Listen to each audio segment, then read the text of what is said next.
Geek Out! Hey, welcome to another installment of Geek Out to be determined. As we determined at the end of the Indiana Jones Last Crusade episode, we're very foolishly doing every single fucking James Bond movie. Why not? We've done it before. Yeah, let's start. We've done every single Beatles album. Yeah, We've done, twice. Yeah, you're in the middle of doing every single Kiss album. Yeah. And, so I've got Geek Out Stalewart, Jake. Yes, sir. And we've got Rich, my right. buddy Rich from college. Are you still there, dude? Rich? Yeah, can you hear me? Yeah. Hello? Yeah, you're in. All right. While we got you on, Rich, is there anything you want to say about Indiana Jones before we jump into James Bond? Having heard all 4 episodes? I really pray to God they're not making a 5th one and it's just some headline play, but that doesn't seem to be the case after everything that's come out with Harrison Ford and Spielberg. Yeah. Wanting to make a 5th one.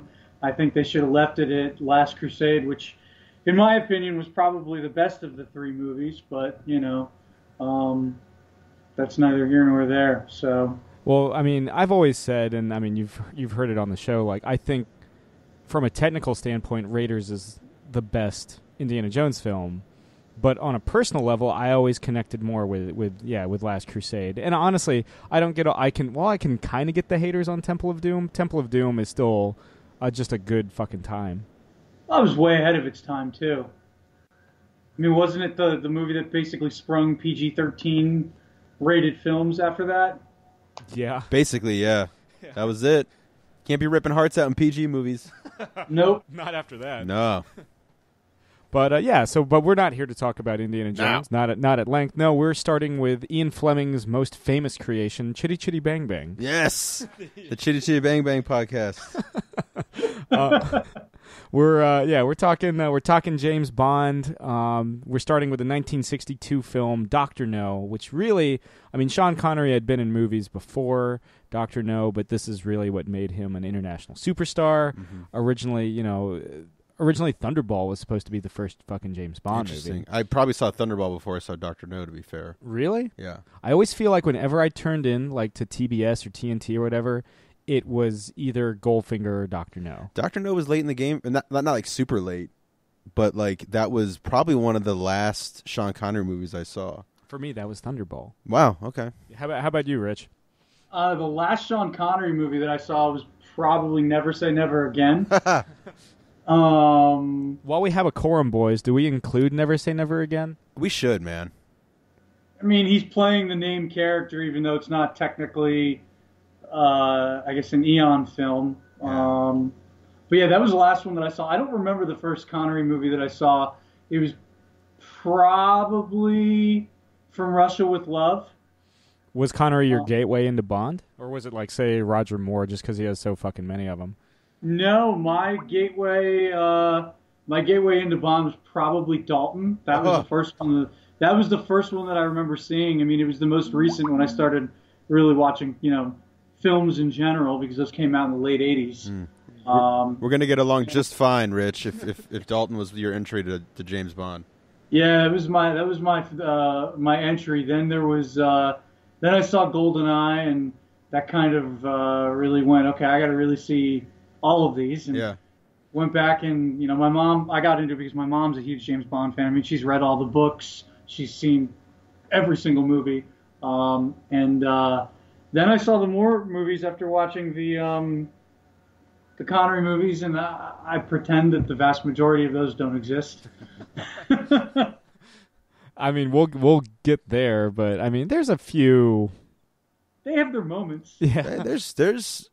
I mean, one of my favorite Bond movies of all time is a Roger Moore movie, to be fair, but we can keep the suspense for that episode. Yeah, for the 70s, but yeah. So what I think about is interesting about this film, and of no fault of Dr. No at all. The formula obviously hasn't been established yet. No, it doesn't. It doesn't really get established till Goldfinger, to be fair. Yeah, Yeah, with this, there's no pre-title sequence. Mm-hmm. There's no "You Three Blind Mice" as the theme song, which is so weird. That's still one of the lasting legacies of this movie, just in the weirdest way possible. That and the dot title sequence. Yes, the dots and the 3 blind mice. Yes, like it almost works as like a standalone film because at the time that's all it ever was. Yeah, absolutely, sure. And like you said, that's no fault of absolutely no fault of Dr. No. It's fascinating, and I think as a kid though, it did throw me off because I watched it. I don't think it was the last Connery one. It might have been Diamonds Are Forever, but if we're counting Never Say Never Again, it was Never Say Never Again. But no, I actually saw that fairly early on.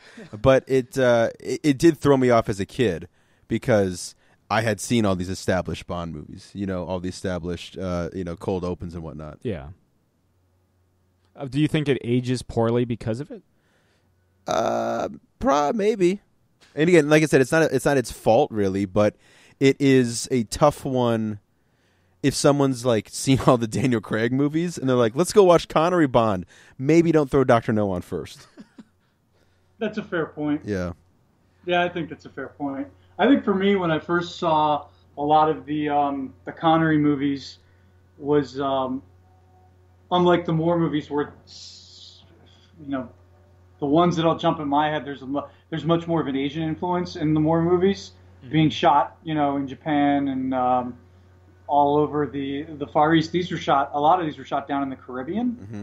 Yeah. And I mean, the first time that I had seen some of these movies, they're not the colors that even jump off the screen in these movies. They didn't exist in our Crayola box when we were a kid. Yeah. So those were some things that always kind of, from a visual standpoint, always kind of drew me in. Yeah. I will say Dr. No, the only James Bond action figure I have is a Dr. No, Island Bond, with like the polo? Yeah, with the blue and the white trunks. Yeah. Yeah. I have they did I guess they did this is like 10, 15 years ago.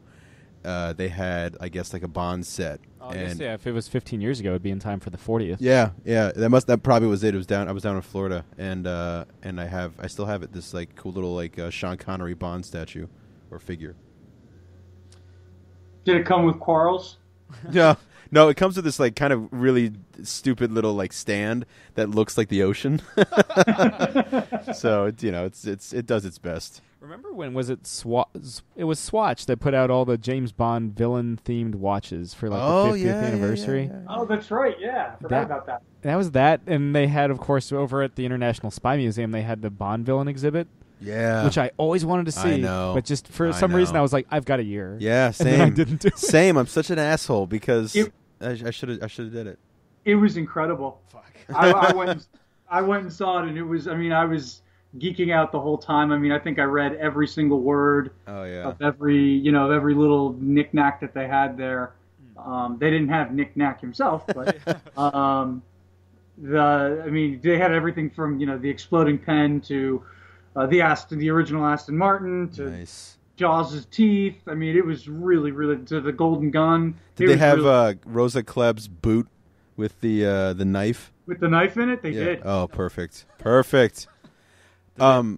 Speaking of so you're gonna say something though? I was gonna say did they, in terms of Bond villains, how do you feel about Dr. No? Well, I was gonna say that I like Dr. No. I like the idea of Dr. No. Yeah. I like the metal hands.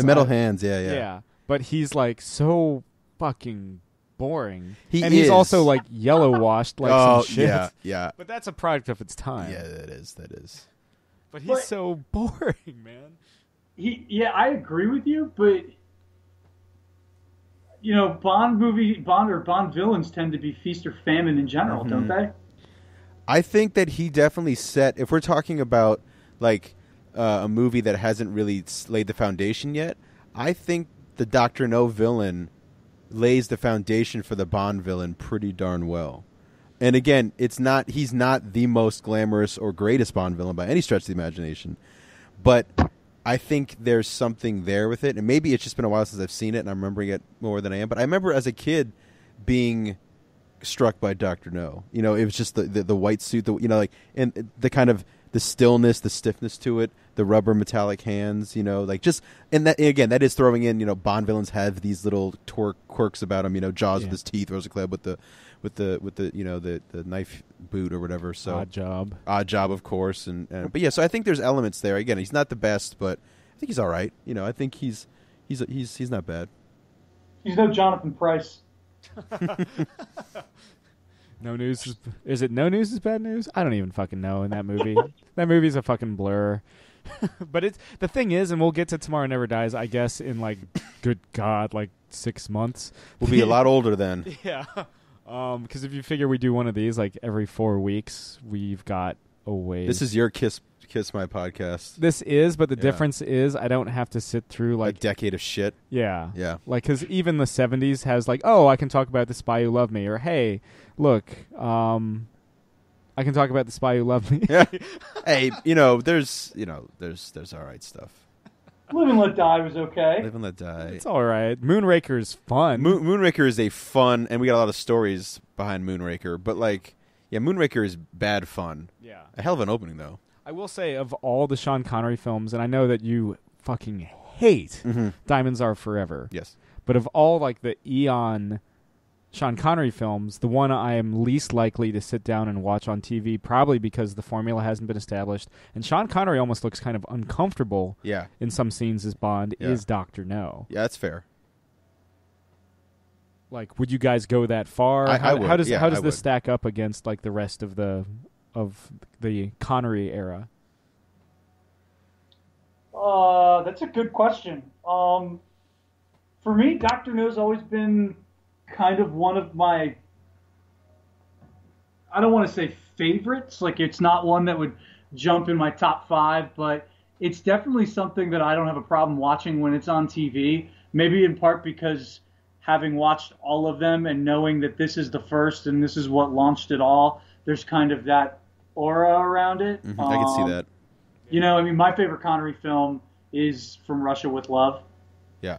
I think that's, a quintessential spy type movie. And I think that, he was probably, that and Goldfinger were probably when he was his most comfortable playing it before it became to the point where he couldn't, walk into a restaurant without, being forced to sign God knows how many autographs, or being mobbed by, dozens and dozens and dozens and sometimes thousands of people just trying to look at him, He didn't look tired of playing the character in those movies. See, for me, Connery's at his most comfortable, and I don't know if it's because most of the film is filmed in the Bahamas, but for me, the most comfortable Connery Bond is Thunderball. There's an economy of motion there, and he's just so fucking cool in that movie. When he hits the fire alarm, he just it's so effortless. By then, he's got everything down. Now, by You Only Live Twice, he looks like he's going through the motions. I would say if I'm ranking this out of the official 6 he did, Dr. No's 4. Okay. 5 would be You Only Live Twice, and 6 would be the other one. The one that doesn't deserve a name. Yeah. I've kind of played it up to this legend mythos status, but I still don't like that movie. Diamonds Are Forever. Not a fan. Yeah.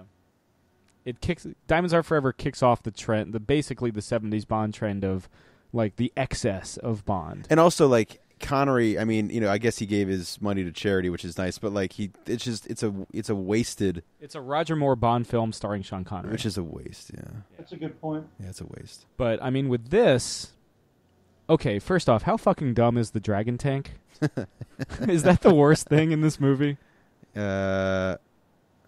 Probably. I mean, I still can't get over 3 Blind Mice. Why the fuck is that in there? And then he totally knocks them off the road. Why is that in there? A construction worker that probably is feeling guilt over potentially. Oh yeah. And then he's just I guess they were going to a funeral, and it's what my god. Like, well, this is how long ago that when I first watched Dr. No, I rented it from a Blockbuster, and I remember thinking I got the wrong movie.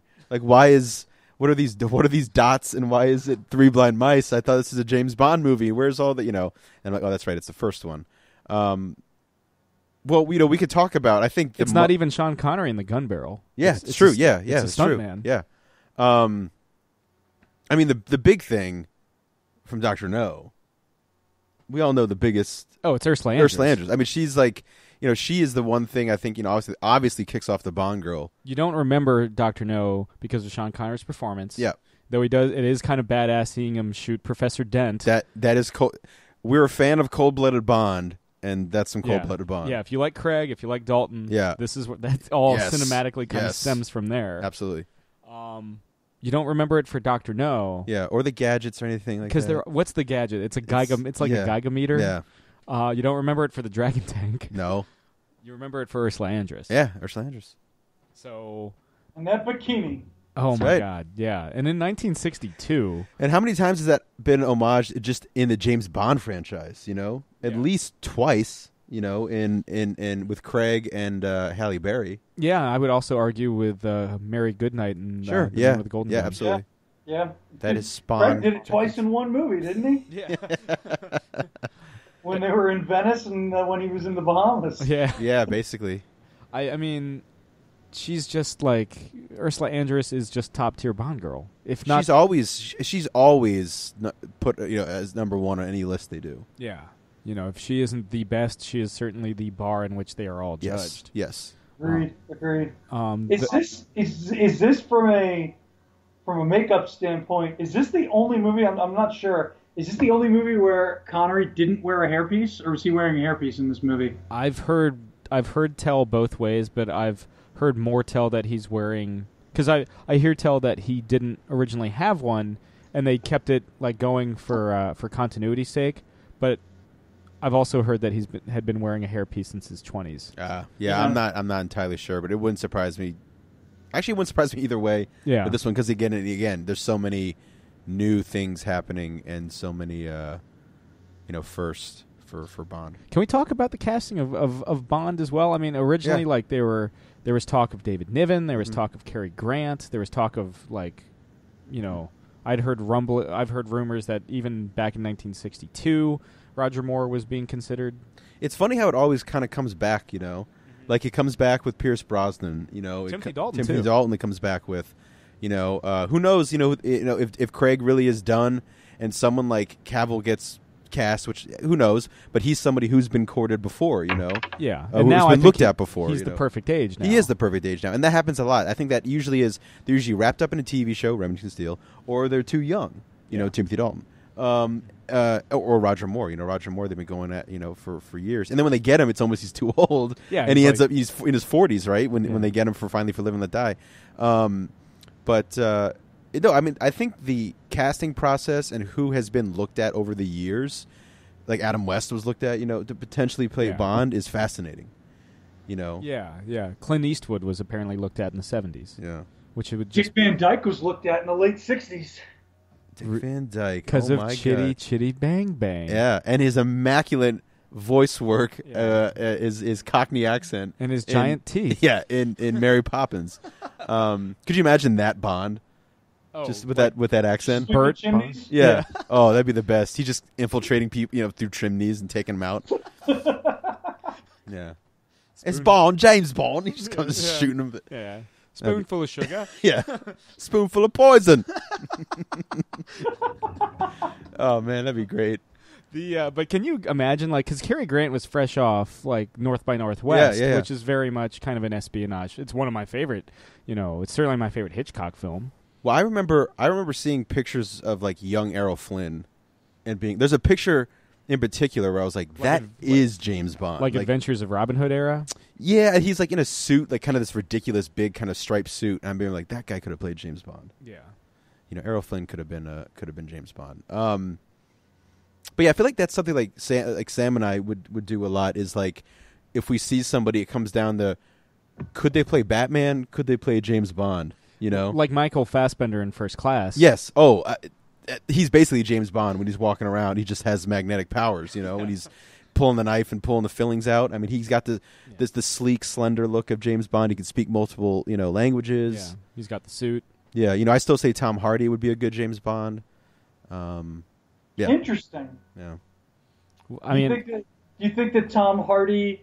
Because normally, at least with the way that this franchise has kind of evolved, it seems like they go from one extreme to another extreme with their actors. Do you think that following Craig, Hardy would be the way to go, and not somebody like Hiddleston. Well, I mean, I think you do make a good point with that, because you look at, and it's funny because it's kind of their own fault, because they'll have somebody like Roger Moore, Roger Moore is the type of Bond that I will put on TV, we'll have on for fun if we got a bunch of people over.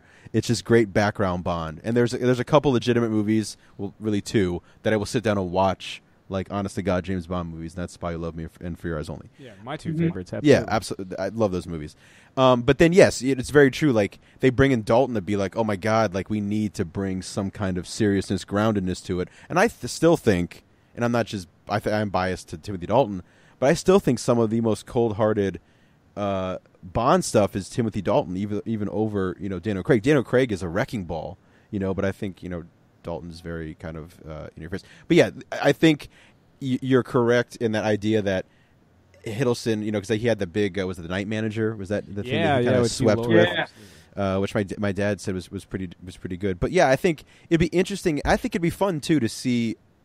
I don't know if lighthearted's the word, but maybe a different spin on Bond. Why not? Although I will say, Spectre is a movie that Daniel Craig's Bond should have never been in my opinion. Like I remember, it's like it has like Roger Moore elements in the Daniel Craig universe, which for me didn't work. But so yeah, I mean, I'm a huge Tom Hardy fan. I'd love to see him as anybody, but wholeheartedly, I think it would be fun to see him.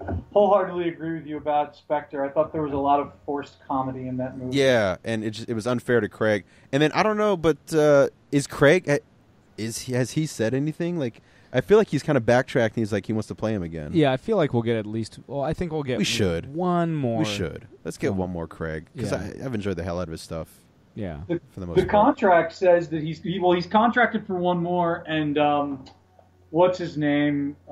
Christoph Waltz is contracted to play Blofeld again as long as Daniel Craig is James Bond. Interesting. So if they go get another Bond, then Waltz is out of his contract. I read something. I mean, you take anything you see online with a grain of salt, but that it's not Craig who hates playing the character. It's his wife who doesn't like him playing the character because he's away for so long filming, sure. And he gets so beat up because he does so much of his own stunts. Yeah. So that a lot of that stuff was mainly him talking through. Or Rachel Weisz talking through him. Yeah. Rachel Weisz talking through Daniel Craig. Yeah, exactly. Yeah. So I the only other thing that I know is that Craig is working on a stage play with Barbara Broccoli right now. I think it's Othello. Interesting. So they're still working together. Keeping it in the family. Stage play. But I know that Eon and Sony want this thing out in 2018, and that might be too soon for him. Yeah.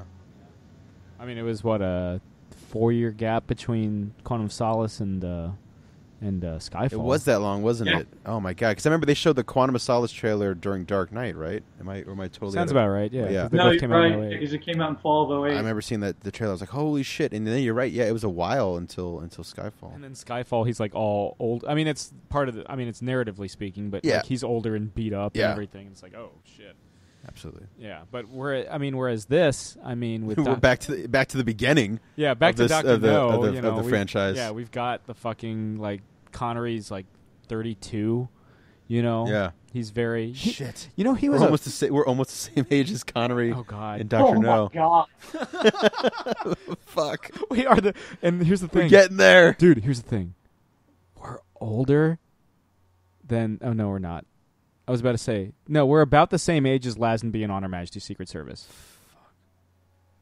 Well, I remember I was reading a Frank Miller Daredevil comic, and he was like, I'm 27 now. And I'm like, Jesus, I'm older than Frank Miller's Daredevil. We're older than Spider-Man. We're older than Daredevil. Yeah. Once we hit 35, we're older than Bruce Wayne and Clark Kent. Well, I'm doing Frank Miller's, so we got until like 60, 65 until we're getting anywhere near Frank Miller Batman. So are we doing Kingdom Come for Superman? Oh, yeah. Like billion years old when he's like in the crowd, like as an old man in a cane winking. I'm never going to be older than Superman, and I'm fine with that. Well, we've already got Spidey. Still younger than Ra's al Ghul. Yeah? Yeah. That'll take a bit. Yeah. But yeah, Spider-Man, that's a gut punch. God, Sean Connery. But yeah, we are like, I don't know if I could handle. I have to watch that movie like again ASAP to have that in my memory bank of me being younger than the man on that screen. Keep in mind, though, like, there's some city miles. Like, there is some definite city miles in people. Well, just on people in like the 60s. Yes. Like, again, George Lazenby is like 30 years old when he makes On Her Majesty's Secret Service. We don't look that. I hope not. No, not at all. You know. I hope not. Jesus. But fuck, I just blew this motherfucker apart. Yeah. I don't want to do this. I don't want to do this anymore. I don't want to deconstruct Bond to the point where I'm the old geezer now. Yeah, to the point you're as old as Roger Moore in A View to a Kill. Oh no! Well, that's when it's over. Yeah, that's when it's over.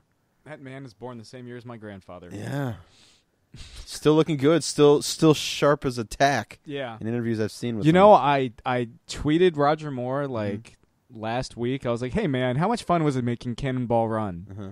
Never. Nothing. He responded to one of my tweets once, and it blew my fucking mind. Speaking of Tom Hardy, didn't you see Tom Hardy, Rich? No, we were making a joke that it was Tom Hardy's doppelganger. Like outside First Down or something like that in Arlington. I think he looked like his stunt double. There was 4 or 5 people with me, and we wanted to take photos with him. Be like, oh, we were out with Tom Hardy. It looked exactly like him. It wasn't him, but it was definitely his stunt double. I mean, same build. Like same. Did he have just like a grimace and look disheveled? Yeah. Okay, yeah. That's like check 1 and 2 of Tom Hardy. Oh man. Right on. But what else? Like what else is when you say Dr. No, besides Ursula Andress, besides actual Dr. No, besides it being the first James Bond, is there anything that's like? I mean, it's very much like there's they're diverting missiles. Yeah, I mean the end is. No, but I'm saying the master plan is he's. Oh yeah.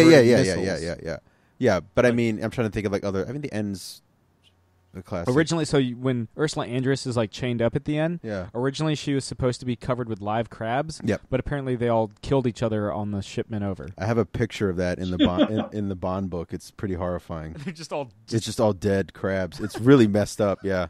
It's in. I have some Bond encyclopedia where the last Bond. This is how old the book is.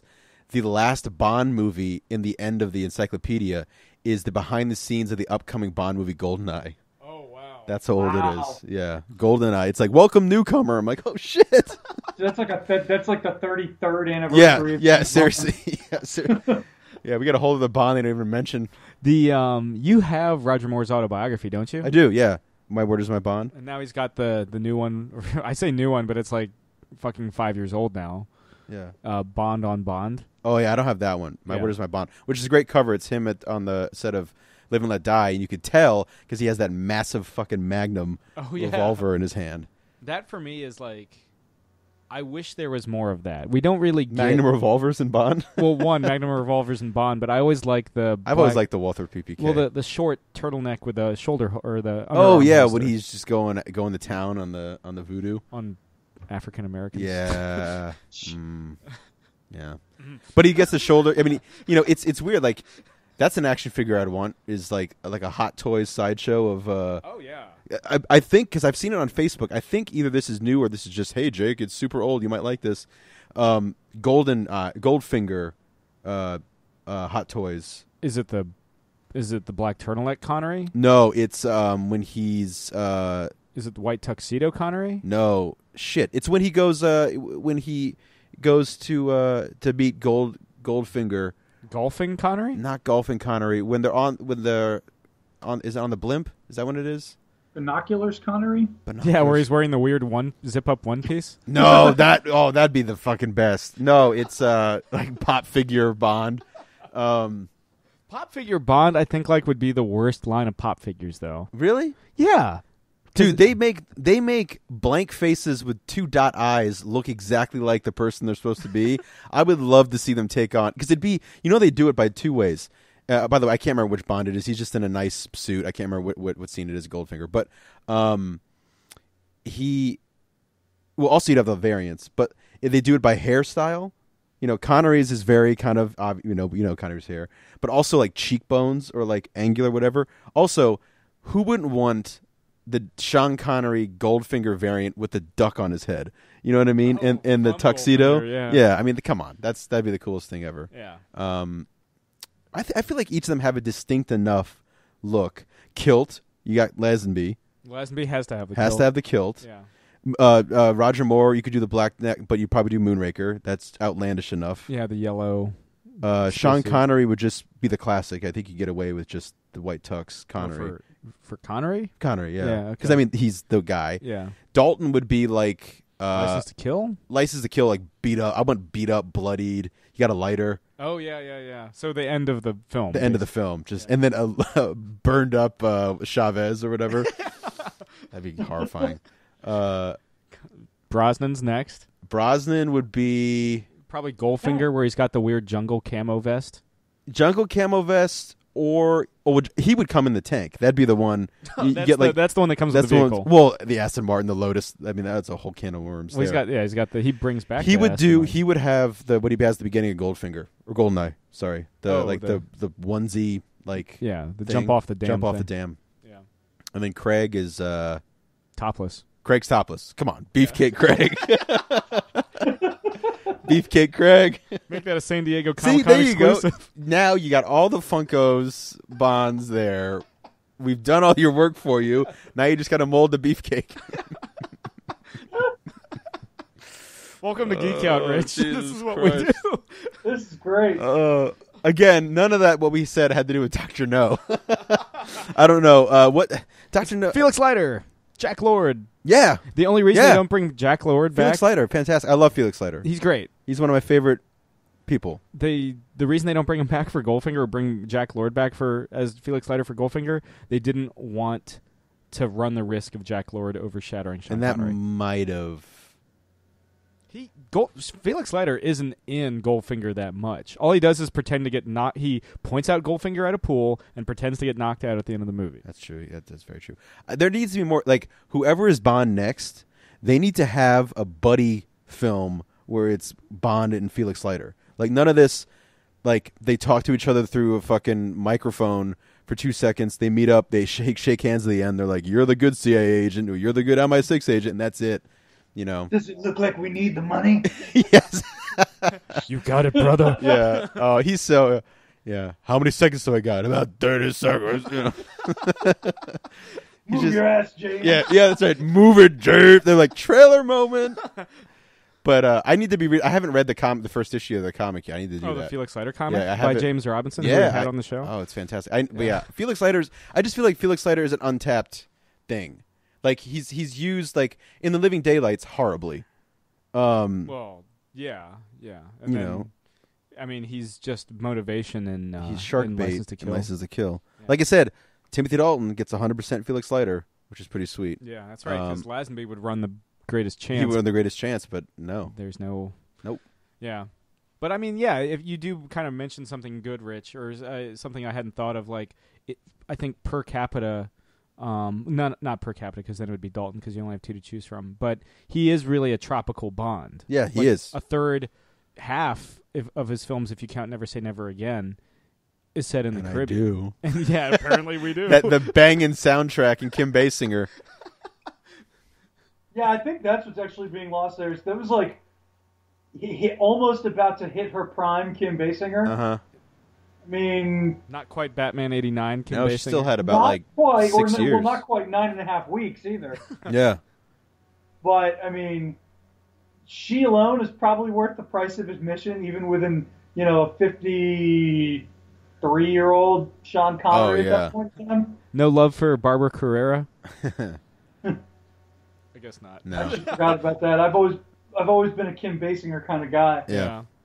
And Lynch from Roadhouse. Of course, yeah. What about the second? The role that we get 2 other Bond girls in Dr. No. We get Sylvia Trench, who basically just like raises her eyebrow because Bond beats her in Baccarat, and then she breaks into his apartment and they bang. Well, she does set up the most iconic line of all time. Yeah. So props for that. Yeah. The official and one of the few Bond chicks to show up in more than one film. Oh shit. The official Bond I guess Facebook had a thing about that scene was filmed like, 50 some plus years ago, a couple days ago. Oh wow, which is kind of cool. But I mean, that is, and I had to just watch that scene because that scene is just fucking the best. The way he sells it, absolutely. Oh yeah, I mean everybody is doing an impression of that. And he's doing an impression of that, in every movie after. Yeah, and then the other one is Miss Taro, right? Mm. Who tries to stall him by having sex with him, and he tries to stall her by having sex with her. And then she gets arrested. So I guess there are a lot of Bond things that are being done in this movie. I mean, and there's Moneypenny in this movie too. Yeah. Mm-hmm. Which always did you guys ever wonder why Miss Moneypenny, at least in the Lois Maxwell incarnation, is American working for a British spy agency? She probably was just on vacation, exchange student, and just ran into the job and was like, "It's pretty good." That's her comic book. Yeah, I guess I never actually thought of that. The travel ban. Yeah, the travel. She couldn't go home. Yeah. The MI6 burned up her passport. You're staying. You will flirt with this man for your entire career. You will type nothing, and you will buzz in calls to him. Yeah, with this double padded doors. Oh, I love those doors. I'm so glad they brought those back. Oh, I was so fucking happy that Ray Fiennes is M, because that's perfect. That's perfect casting. Yeah. Dame Judi Dench, wonderful, perfect.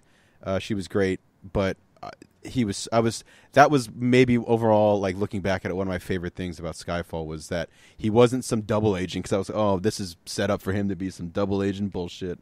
And then he's laying down cover fire and helping Bond out, and he gets shot. He's all that. And then at the end, the doors, they put in Moneypenny, which is genius. And we find out how that Moneypenny gets in that position. She's also British, right? Yeah, well, they're all British after Lois Maxwell. Yeah. Well, no. In Living Daylights, no, she's British. Is she British? Yep. Oh, she looks American.